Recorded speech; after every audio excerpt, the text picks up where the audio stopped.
Hello குட்டீஸ், welcome to kids learning Tamil.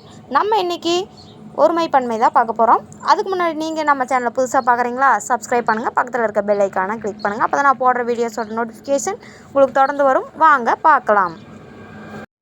ஒருமை அப்படின்னா ஒரே ஒரு பொருளை குறிக்கிறது. பன்மைனா ஒன்றுக்கும் மேற்பட்ட பொருளை குறிக்கிறது தான் பன்மை. ஃபஸ்ட்டு ஒன் பாருங்கள், அந்த வார்த்தையை படிச்சுட்டு அதோட எந்த பிக்சர் மேட்ச் ஆகுதோ அதோட மேட்ச் பண்ணலாம். ஃபஸ்ட் ஒன் முட்டை. முட்டை எங்கே இருக்குது? இங்கே இருக்குது. ஸோ முட்டையோட மேட்ச் பண்ணிக்கலாம். அடுத்தது பாருங்கள், மரங்கள். மரங்கள் எங்கே இருக்குது? இங்கே இருக்குது. ஸோ அதோட மேட்ச் பண்ணிக்கலாம். தேர்ட் ஒன் பாருங்கள், பெட்டிகள். பெட்டிகள் 3 பெட்டிகள் இங்கே அடுக்கியிருக்காங்க. ஸோ இதோட மேட்ச் பண்ணிக்கலாம். அடுத்தது தட்டுகள். தட்டுகள் இந்த சைடு பாருங்கள், லாஸ்ட்டில் 2 தட்டு கொடுத்துருக்காங்க நிறைய, அதோட மேட்ச் பண்ணிக்கலாம். அடுத்தது பூ. பூனா ஒரே ஒரு பூ, இந்த லாஸ்ட்டில் கீழே இருக்குது. ஸோ இங்கே மேட்ச் பண்ணிக்கலாம். அடுத்தது மரம். ஒரே ஒரு மரம் இந்த லாஸ்ட்டில் இருக்குது. ஸோ மேட்ச் பண்ணிக்கலாம். முட்டைகள் இங்கே கீழே பாருங்கள், நிறையா முட்டைகள் கொடுத்துருக்காங்க, இங்கே மேட்ச் பண்ணிக்கலாம். பூக்கள் இந்த லாஸ்ட்டில் மேலே பாருங்கள், பூக்கள் நிறையா கொடுத்துருக்காங்க. ஸோ அதோட மேட்ச் பண்ணிக்கலாம்.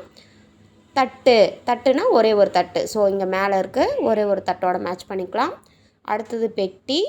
ஒரு பெட்டி மேலே இருக்குது. ஸோ அதோட மேட்ச் பண்ணிக்கலாம். ஓகே குட்டீஸ், இந்த வீடியோ உங்களுக்கு பிடிச்சிருந்தா மறக்காமல் லைக் பண்ணுங்கள், உங்களோட ஃப்ரெண்ட்ஸ்க்கும் ஷேர் பண்ணுங்கள். Bye bye, take care.